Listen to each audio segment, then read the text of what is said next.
and a ball gown dress is fully covered. It might be sleeveless or strappy, but in terms of midriff, it's fully covered. Yeah, sari blouse is revealing everything, midriff-wise. It's like, my parents have this thing, like, if I'm wearing a low-cut blouse with shalwar kameez, they won't say anything, but if I wear a low-cut T-shirt, they'll be like, oh my God, what she's wearing. It's like, because it's an Asian outfit, I feel like you can get away with more, whereas if you wore a T-shirt that was strapless or low-cut or whatever, you'd be like, oh my God, what is she wearing? But if it's a sari blouse or a lehenga top, I think you can probably get away with more. And if you're going to boutiques in Pakistan and whatever, they have they have full sleeves, half sleeves, sleeveless and straps. Like, there is a variety out there, and it's just what you're comfortable wearing, I guess, that is important. So you think you can get away with more in, you know, wearing jeans and a tank top, and then if you put on a similar Asian outfit, all of a sudden it's an issue. Do you think that's what the problem is? Yeah, a lot of I've been doing some suits where I've done the very short tunic tops, but very sheer churidar trousers. But yet, if you'd wore a short dress with tights, which is the same concept really, or even if it's, you know, but that's seen as, oh, she's wearing a really short dress. But wearing a suit, because you've put the dupatta on there, or it's got the, you know, Asian kind of like design, but it's still sheer. You're still seeing the legs. Well, I know that my mom in the 70s, her suits were so tight that she could barely breathe. But at the same time, she will say that now the clothes that we see on catwalks, in magazines, are completely insane and outrageous and too scandalous and just completely outrageous. We've got clients that come in, and we've got a young girl who wants an outfit made for prom, which is a short cocktail dress. Yet the mum thinks it's too westernized, but it's not fitted. You get bubble dresses, puffball dresses.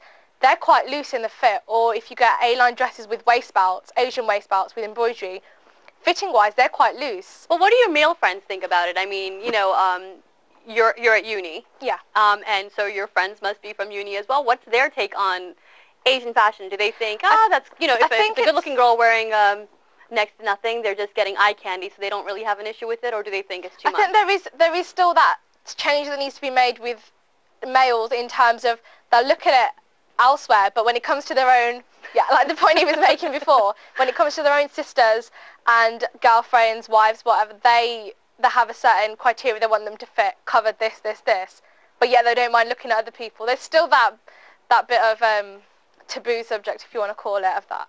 Mira, who's your client? Who are you targeting? Well, I'm targeting women, young women age from 21 upwards. I mean, my clients range. You know, it could be it could be a mother. You know, she's all a grandma, so to speak. Very trendy grandma. Yeah, indeed. but it all depends. But it's all about the styling. I keep going back to it's not really about what's seen as westernized, meaning revealing. Because I don't really have that concept in my clothing. It's not really about that. For an auntie that's watching this now who's not really clued up on design and styling and cut, for them it's all about the end image. How much is covered up? What can I see? That's the stereotype that's causing problems. I don't think you keep saying it's a stereotype. It's not. I mean, this conversation we're having, we're the exception to the rule, having this conversation and having this debate about it. In most Asian households, it's not up for discussion. There is a limit where too much is too much, and wearing a boob tube and a lehenga is too much, and it is considered Western. Yeah, that's understandable, but I think the problem is where people start thinking westernized means less fabric. When I say stereotype, that's the concept I'm on about. Yeah, and I think that westernized is less fabric because, like I keep coming back to the same point, our culture is based on modesty. So if we're losing that modesty, are we then also losing our culture? Is it becoming diluted through fashion? See, we get a lot of customers in. We can have a girl who's 20, her grandma who's 60, 70, and they both want something modern, which they deem to be westernized, yet the younger girl's going for a prom dress, a cocktail dress with rhinestones and Swarovski crystals and embroidery like that, yet the nani or the dadi is going for a salwar kameez with the same embroidery. That's still a westernized embroidery. It's still a westernized outfit. Yeah. Yet So what about our kids? What about the next generation? I mean, at least now we can have this conversation about what's too Eastern and what's too Western. Our kids, will they even know will they have any concept of what our tradition is? I see where you're coming from, because obviously I'm only 20 years old, and I feel like I've been growing up in that transitional stage of Asian fashion, where I've got older cousins who have seen it go from totally traditional, yet I've got younger cousins who have no recollection of anything like that, and they think Asian fashion is what it is today. They've got no idea of that it's gone from one thing and changed to another. Did you want to make a point? Yeah. I've gone up and down this country talking to retailers, designers, and we've also done a market research to our kind of prime target audience, 21 to 31. And one of the questions we asked them is like, A, would you wear Asian clothes, and where would you wear them? And I can't remember the exact percentage, but a large majority said, well, obviously it'll be parties. At home we wear our Western clothes anyway. And but to events we want to wear these clothes, and the type of clothes I wear are kind of traditionally revealing clothes, like your blouse and your sari, your lehenga, or pajamas, because they can get away with it because it's Asian clothes, Eastern, it's right? Eastern, so it becomes a bit more acceptable. When we talk to the shops, to designers, we said, okay, what kind of garments you sell, and they said, oh, it's mostly Asian fusion. And so I was okay, define Asian fusion, and the kind of the most common feedback we get from that is basically... Save the feedback, because we're going to take a small break. We'll be hearing more from Asif after this short break.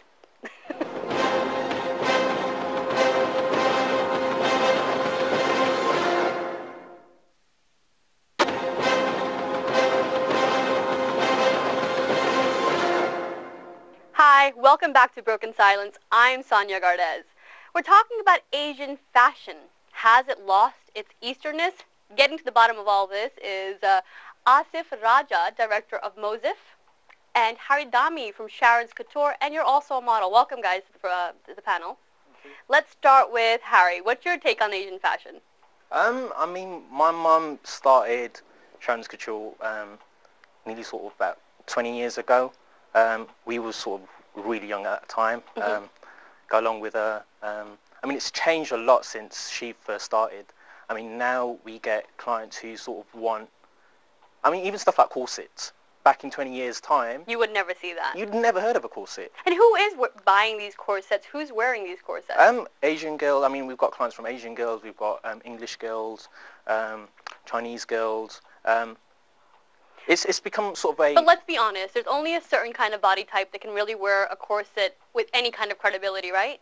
I mean, that's with any outfit. Yeah. Even if it's sort of an English outfit, you have to be a certain sort of Figure. measurement. You Yeah, have to look a certain way to wear that. So are your clients just really fashion conscious, or are they just normal Asian girls trying to be hip?